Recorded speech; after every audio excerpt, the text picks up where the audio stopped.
SKB Bangla টিউটোরিয়ালে তোমাদের স্বাগত। আশা করছি তোমরা প্রত্যেকেই ভালো আছো এবং সুস্থ আছো। এসএলএসটি বাংলা বিষয়ের প্রিপারেশনের জন্য আমাদের যে সেটগুলি ধারাবাহিকভাবে চলছিল, আজকে তার এই 9 নম্বর সেট নিয়ে আমি তোমাদের সামনে হাজির হয়েছি। আর এর আগে 1 থেকে 8 নম্বর সেট পর্যন্ত যারা দেখোনি তারা অবশ্যই দেখে নিও। আশা করছি তোমাদের প্রত্যেকেরই কাজে লাগবে প্রশ্নগুলো। তো চলো দেরি না করে প্রশ্নোত্তর পর্ব শুরু করা যাক। আজকের 1 নম্বর প্রশ্ন, এখানে তখন হয়ে গেছে, শোভন হবে। শোভন ফিরে এসো, তোমার মা শয্যাগত। শোভনের বয়স কত ছিল? এখানে দেখো যে অপশনগুলো আছে সেখানে কিন্তু সঠিক অ্যান্সার নেই। অ্যান্সার হবে শোভনের বয়স ছিল 16 থেকে 17 বছর বয়স। আর এই প্রশ্নটি নেওয়া হয়েছে নিরুদ্দেশ গল্প থেকে, লিখেছেন প্রেমেন্দ্র মিত্র। 2 নম্বর, ব্যথারবাসী কবিতাটি নকশিকাঁথার মাঠ কাব্যগ্রন্থের কত সংখ্যক পরিচ্ছেদ, মানে কত সংখ্যক পরিচ্ছেদ থেকে নেওয়া আর কি, সেটাই জানতে চেয়েছে। অ্যান্সার হবে 6ষ্ঠ পরিচ্ছেদ। আর ব্যথারবাসী কবিতাটি লিখেছেন জসীমউদ্দীন। 3 নম্বর প্রশ্ন, ছেলেরা তাহার এই রূপ উদার ও ঔদাসীন্য দেখিয়া অভিভূত হইয়া গেল। তাহার উদার ও ঔদাসীন্য, এখানে কার উদারের কথা বলা হয়েছে? অ্যান্সার হবে এ, মাখনলালের। এই প্রশ্নটি নেওয়া হয়েছে ছুটি গল্প থেকে, লিখেছেন রবীন্দ্রনাথ ঠাকুর। 4 নম্বর প্রশ্ন, এখনো বাঘের মতো থাবা উঁচিয়ে বসে আছে। কে বসে আছে? অ্যান্সার হবে সি, ভয়ঙ্কর কালো আকাশ। এই প্রশ্নটি নেওয়া হয়েছে জন্মভূমি আজ কবিতা থেকে, আর এই কবিতাটি লিখেছেন বীরেন্দ্র চট্টোপাধ্যায়। 5 নম্বর প্রশ্ন, ইহার দাম 4 পয়সা, এই লও। রুক্মিণী কুমার 4 পয়সার পরিবর্তে কত টাকা দিয়েছিলেন রাধারানীকে?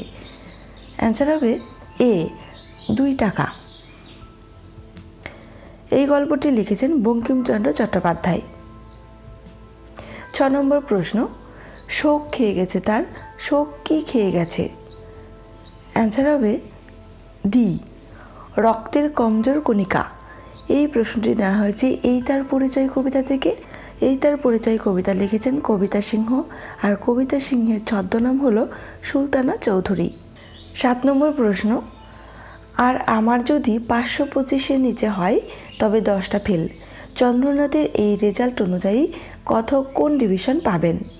কথক অ্যান্সার হবে সি, 3rd ডিভিশন পাবেন, মানে 3য় ডিভিশন আর কি। এই প্রশ্নটি নেওয়া হয়েছে চন্দ্রনাথ থেকে, লিখেছেন তারাশঙ্কর বন্দ্যোপাধ্যায়। 8 নম্বর প্রশ্ন, হিমালয় যেন পৃথিবীর মানদণ্ড। কালিদাসের এই উক্তি কাব্যের উপযুক্ত ভূগোলের নয়। কালিদাসের কোন গ্রন্থে এই উক্তি রয়েছে? অ্যান্সার হবে কুমার সম্ভব, এ। 9 নম্বর প্রশ্ন, বাংলা ভাষায় বিজ্ঞান প্রবন্ধে উল্লেখিত বাগধারা হলো, নিম্নের 4টি বাগধারা রয়েছে, সেটি কোনটি জানতে চেয়েছে। অ্যান্সার হবে ডি, অরণ্যের রোদন।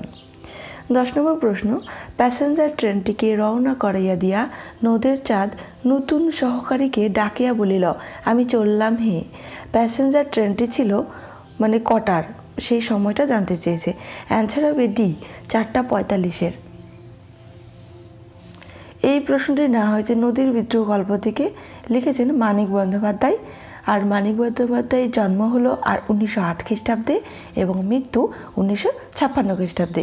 কারণ আমার মনে হচ্ছে এই সালগুলি খুব গুরুত্বপূর্ণ, এখান থেকে যে কোনো সাল তোমাদের দিতে পারে।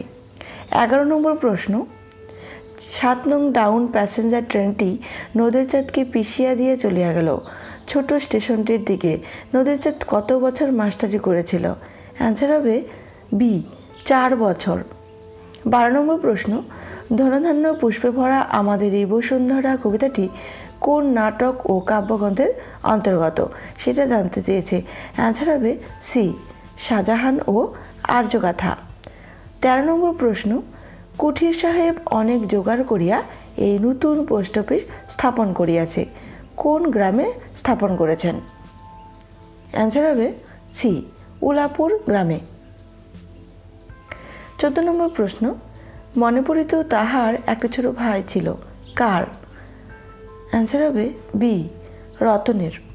15 নম্বর প্রশ্ন, জানি আমি ঠিক কখন পাখিরা আসবে, পাখিরা কখন কবিকে গান শোনাতে আসে। অ্যান্সার হবে ডি, রাত্রে। এই প্রশ্নটি নেওয়া হয়েছে পাখিরা গান গায় কবিতা থেকে, আর এই কবিতাটি লিখেছেন হুয়াইন রামন হিমেনেজ, আর এই কবিতাটি তর্জমা করেছেন সুনীল গঙ্গোপাধ্যায়। এটিও কিন্তু খুবই গুরুত্বপূর্ণ একটি প্রশ্ন। 16 নম্বর প্রশ্ন, আজ বছরের প্রথম দিন, সকালবেলাতেই কি একটা অলক্ষণীয় ব্যাপার দেখো দেখি।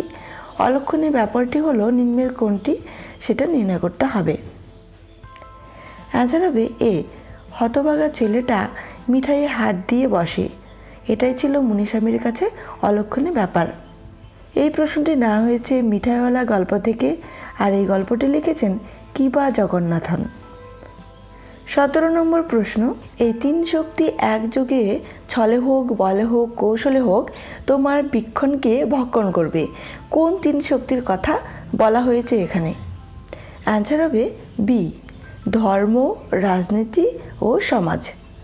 আর এই প্রশ্নটি নেওয়া হয়েছে বীক্ষণ গল্প থেকে। বীক্ষণ গল্পটি লিখেছেন মনমতো রায়। মনমতো রায়ের জন্ম মৃত্যু হলো 1899 খ্রিস্টাব্দে তার জন্ম, এবং মৃত্যু হলো 1988 খ্রিস্টাব্দে। 18 নম্বর প্রশ্ন, কোনি একগাল হেসে মুখ তুলে ক্ষিতীশের দিকে তাকালো। কোনি মূলত কোন ধরনের সাঁতারু সেটা জানতে চেয়েছে। অ্যান্সার হবে বি, ফ্রি স্টাইলার। এই প্রশ্নটি খুবই গুরুত্বপূর্ণ একটি প্রশ্ন। 19 নম্বর প্রশ্ন, প্রফেসর শঙ্কুর ডায়েরির অলঙ্করণ কে করেন? অ্যান্সার হবে ডি, সত্যজিৎ রায়। 20 নম্বর প্রশ্ন, মহাকবি ইকবালের শিক্ষাগত যোগ্যতা কী? অ্যান্সার হবে ডি, ব্যারিস্টার। 21 নম্বর প্রশ্ন, গীতা মোপাসা কোন দেশের সাহিত্যিক ছিলেন? অ্যান্সার হবে এ, ফ্রান্স। 22 নম্বর প্রশ্ন, 100 পদ্মা চৌষ্ঠবী পাখুরি, তাই চড়ি নাচো ডম্বি বাপুরি, পদকর্তা কে? অ্যান্সার হবে সি, কান্নুপাদ। 23 নম্বর প্রশ্ন, গুরু আসার পথ তুমিই প্রথম খোলাসা করে দিলে, বক্তা কে? অ্যান্সার হবে সি, পঞ্চক। এই প্রশ্নটি নেওয়া হয়েছে গুরু নাটক থেকে, লিখেছেন রবীন্দ্রনাথ ঠাকুর। 24 নম্বর প্রশ্ন, নিদেন একটি রাধুনীত ছিল, কার সঙ্গে? অ্যান্সার হবে বি, সিজার। 25 নম্বর প্রশ্ন, তোমার মন্ত্র দাও না বলেই মন্ত্র আদায় করার জন্য তার এত জেদ, কার জেদ? অ্যান্সার হবে সি, চণ্ডকের। 26 নম্বর প্রশ্ন, কাশিরাম দাস সম্পর্কে কোন তথ্যটি ঠিক নয় এখানে, সেটা জানতে চেয়েছে। অ্যান্সার হবে বি, তিনি সম্পূর্ণ মহাভারত অনুবাদ করেন, কারণ তিনি মহাভারতের 4টি পর্ব রচনা করেছিলেন। সেই 4টি পর্বগুলি কী কী? আদি পর্ব, বন পর্ব, বিরাট পর্ব এবং সভা পর্ব। এই প্রশ্নটি কিন্তু খুবই গুরুত্বপূর্ণ, যে এখান থেকে যে কোনো প্রশ্ন এখান থেকে এমসিকিউ আকারে তোমাদের দিতে পারে। আর দেখো, অন্য যে তথ্যগুলো রয়েছে সবগুলো তথ্য ঠিক। এতে রয়েছে জন্ম বর্ধমানের সিঙ্গি গ্রামে কাশিরাম দাসের, এটা সঠিক। গুরু অভিরাম মুখোটির আদেশে কাব্যটি রচনা করেন, এই তথ্যটিও সঠিক। তার কাব্যের নাম ভারত পাঁচালী, এই তথ্যটিও সঠিক। 27 নম্বর প্রশ্ন, কাশিরাম দাসের কাব্য কবে রচিত হয়? অ্যান্সার হবে এ, 1604 খ্রিস্টাব্দে। 28 নম্বর প্রশ্ন, বিজয়গুপ্ত সম্পর্কে কোন তথ্যটি ঠিক নয় সেটা আর কি জানতে চেয়েছে। দেখো, এখানে অ্যান্সার হবে বি, তার কাব্যটি সংগ্রহ করেছিলেন রামচরণ শিররত্ন, কিন্তু এই তথ্যটি ভুল। তার কাব্যটি সংগ্রহ করেছিলেন প্যারীমোহন দাশগুপ্ত। আর পরবর্তী যে তথ্যগুলি রয়েছে সবগুলোই কিন্তু সঠিক, যে তার জন্ম বৌদ্ধ বংশে, মানে তিনি বৌদ্ধ বংশজাত। কাব্যটি রচিত হয় 1498 খ্রিস্টাব্দে, এটিও সঠিক। 2 নম্বরে প্রথম মুদ্রিত হয় কাব্যটি 1303 বঙ্গাব্দে, এটিও সঠিক।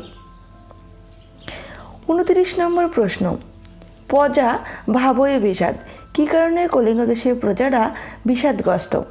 অ্যান্সার হবে এ, প্রলয়। 30 নম্বর প্রশ্ন, আসল অবস্থা বুঝে উঠবার আগেই সে একেবারে সর্বহারা হয়ে পড়ল, এখানে কার কথা বলা হয়েছে? অ্যান্সার হবে বি, ইলিয়াস। 31 নম্বর প্রশ্ন, ইলিয়াস কত বছর বয়সে সর্বহারা হয়ে পড়েছিল? অ্যান্সার হবে ডি 70 বছর বয়সে। 32 নম্বর প্রশ্ন, মন্দগ্রামে মানুষ দ্রুতগমনকে বাঁধিয়া ফেলিয়া আপনার কাজে খাটাইতে লাগিল, প্রবন্ধে কাকে বেঁধে ফেলার কথা বলা হয়েছে? অ্যান্সার হবে সি ঘোড়াকে। এই প্রশ্নটি নেওয়া হয়েছে যাত্রা প্রবন্ধ থেকে, আর যাত্রা প্রবন্ধটি লিখেছেন রবীন্দ্রনাথ ঠাকুর। 33 নম্বর প্রশ্ন, 5 দিন অবিরত বৃষ্টি হইয়া আজ বিকেলের দিকে বর্ষণ থামিয়াছে, বৃষ্টি কতক্ষণ থেমেছিল সেটা আর কি জানতে চেয়েছে? অ্যান্সার হবে সি 3 ঘন্টা। এই প্রশ্নটি কিন্তু নেওয়া হয়েছে নদীর বিদ্রোহ গল্প থেকে, লিখেছেন মানিক বন্দ্যোপাধ্যায়। 34 নম্বর প্রশ্ন, অস্ত্র ফেলো অস্ত্র রাখো গানের দুটি পায়ে, জয় গোস্বামীর এই কবিতার নাম হলো নিম্নের কোনটি? সেটা আর কি বের করতে হবে তোমাদের। অ্যান্সার হবে ডি অস্ত্রের বিরুদ্ধে গান। 35 নম্বর প্রশ্ন, পাঞ্জা সাহেবে পৌঁছে এক আশ্চর্য ঘটনার কথা জানতে পারি, পাঞ্জা সাহেবের পূর্ব নাম কী ছিল? অ্যান্সার হবে সি হাসাত আবদাল। 36 নম্বর প্রশ্ন, মেঘ কোন ধরনের শব্দ? অ্যান্সার হবে বি তৎসম শব্দ। 37 নম্বর প্রশ্ন, পাখি গান গায়, এখানে পাখির নিচে দাগ রয়েছে, কারক নির্ণয় করতে বলেছে। অ্যান্সার হবে এ কর্তৃকারক। দেখো কে দিয়ে প্রশ্ন করলে যে উত্তর পাবো সেটা হবে কর্তৃকারক। তো এখানে ক্রিয়াপদ গান গায়, কে গান গায়? পাখি গান গায়। অ্যান্সার হবে এ কর্তৃকারক। 38 নম্বর প্রশ্ন, সুদর্শন যাহার, সুদর্শন কোন শ্রেণীর সমাসের উদাহরণ হয়েছে? অ্যান্সার হবে ডি বহুব্রীহি সমাস। ব্যাসবাক্যের মধ্যে যাহার বা যার যদি হয় তাহলে সেটা হবে বহুব্রীহি সমাসের উদাহরণ, তাই এই ক্ষেত্রে বহুব্রীহি সমাস হয়েছে। 39 নম্বর প্রশ্ন, চমৎকার লিখেছে তো কোন শ্রেণীর বাচ্য এর উদাহরণ হয়েছে? বাচ্য একেবারে বা চর্য ফেলা হবে, স্পেলিংটা একটু ভুল হয়ে গেছে এখানে। অ্যান্সার হবে এ কর্তৃবাচ্য। 40 নম্বর প্রশ্ন, বিকেলে যখন আকাশ মেঘাচ্ছন্ন তখন সূর্য দেখিনি, কোন শ্রেণীর বাক্য তার নির্ণয় করো? অ্যান্সার হবে সি জটিল বাক্য, কারণ সাপেক্ষ সূচক অব্যয় বা সাপেক্ষ সূচক শব্দ যখন কোনো বাক্যের মধ্যে থাকবে সেটা হবে জটিল বাক্যের উদাহরণ। দেখো যে এখানে রয়েছে যখন এবং পরের অংশে রয়েছে তখন, তো সেই জন্য এই বাক্যটি হয়েছে জটিল বাক্যের উদাহরণ। 41 নম্বর প্রশ্ন, তার বাড়ি ফিরবার আনন্দ অর্ধেক হয়ে গিয়েছে মুহূর্তের মধ্যে, কারণ কি? অ্যান্সার হবে এ বাড়ি ফিরে সখী তার ছেলেকে দেখতে পায়নি বলে। এই প্রশ্নটি নেওয়া হয়েছে ডাকাতের মা গল্প থেকে, আর ডাকাতের মা গল্পটি লিখেছেন সতীনাথ ভাদুড়ী। 42 নম্বর প্রশ্ন, গ্যালিলিওর মতামত সনাতনীরা মেনে নিলেন না, কারণ কি? অ্যান্সার হবে বি গ্যালিলিওর মত বাইবেলের বিশ্ববিন্যাসের বিপরীত বলে। 43 নম্বর প্রশ্ন, বীরাঙ্গনা কাব্য কি জাতীয় কাব্য? অ্যান্সার হবে ডি পত্রকাব্য, আর এই কাব্যটি লিখেছেন মধুসূদন দত্ত। কাব্যটি প্রকাশিত হয় 1862 খ্রিস্টাব্দে। 44 নম্বর প্রশ্ন, খেতে বসে রাগ চড়ে যায়, কারণ কি? অ্যান্সার হবে সি ঠান্ডা ভাতে নুন না থাকায়। 45 নম্বর প্রশ্ন, রামায়ণের প্রথম অনুবাদক কে? অ্যান্সার হবে বি কৃত্তিবাস ওঝা। 46 নম্বর প্রশ্ন, বাংলায় দুটি ব্যঞ্জনধ্বনির সমাবেশে তৈরি গুচ্ছধ্বনির সংখ্যা কয়টি? অ্যান্সার হবে সি 200-টিরও বেশি। 47 নম্বর প্রশ্ন, দাবা খেলার স্রষ্টাকে? অ্যান্সার হবে এ মন্দোদরী, রাবণের স্ত্রী। 48 নম্বর প্রশ্ন, তেল জল পাস্টেল দিয়ে ছবি আঁকায় অসামান্য দক্ষ ছিলেন কে? মানে কার ছিল আর কি দক্ষ সেটা জানতে চেয়েছে। অ্যান্সার হবে সি হেমেন্দ্রনাথ মজুমদার। 49 নম্বর প্রশ্ন, পড়তে জানে এমন এক মজুরের প্রশ্ন কবিতাটির কবি কে? অ্যান্সার হবে এ বেরটল্ট ব্রেখট। 50 নম্বর প্রশ্ন, ভোরবেলায় আকাশের রং কেমন থাকে? অ্যান্সার হবে বি কোমল নীল শিকার কবিতা থেকে নেওয়া হয়েছে এই প্রশ্নটি, আর এই কবিতাটি লিখেছেন জীবনানন্দ দাশ। কে বাঁচায় কে বাঁচে গল্পটি কার রচিত? অ্যান্সার হবে সি, মানিক বন্দ্যোপাধ্যায়। 52 নম্বর প্রশ্ন, নানা রঙের দিন নাটকের বৃদ্ধ অভিনেতা রজনীকান্ত চট্টোপাধ্যায়ের বয়স কত ছিল? অ্যান্সার হবে সি, 68 বছর। 53 নম্বর প্রশ্ন, বুড়ি তুমি হিন্দু না মুসলমান এই কথায় খেপে গিয়ে বুড়ি কি উত্তর দিয়েছিল? অ্যান্সার হবে এ, চোখের মাথা খেয়েছিস মিনচিরা, দেখতে পাচ্ছিস নে। 54 নম্বর প্রশ্ন, জ্যোতির্ময়ী কমলেশ চরিত্র দুটি তারাশঙ্কর বন্দ্যোপাধ্যায়ের কোন উপন্যাসের চরিত্র? অ্যান্সার হবে সি, ধাত্রী দেবতা উপন্যাসের চরিত্র। আর এই উপন্যাসটি প্রকাশিত হয় 1939 খ্রিস্টাব্দে। আর তোমাদের সুবিধার জন্য পরবর্তী যে অপশনগুলি নেওয়া হয়েছে পাশে অপশনগুলির কিন্তু সাল দেওয়া রয়েছে। যেমন চৈতালি ঘূর্ণি উপন্যাসটি প্রকাশিত হয় 1928 খ্রিস্টাব্দে, পাষাণপুরী উপন্যাসটি প্রকাশিত হয় 1933 খ্রিস্টাব্দে, গণদেবতা উপন্যাসটি প্রকাশিত হয় 1942 খ্রিস্টাব্দে। প্রত্যেকটি সালে কিন্তু তোমাদের জন্য খুবই গুরুত্বপূর্ণ। 55 নম্বর প্রশ্ন, আজকের শেষ প্রশ্ন, মানিক বন্দ্যোপাধ্যায়ের পদ্মা নদীর মাঝি উপন্যাসটি কত খ্রিস্টাব্দে প্রকাশিত হয়? অ্যান্সার হবে সি, 1936 খ্রিস্টাব্দে প্রকাশিত হয়।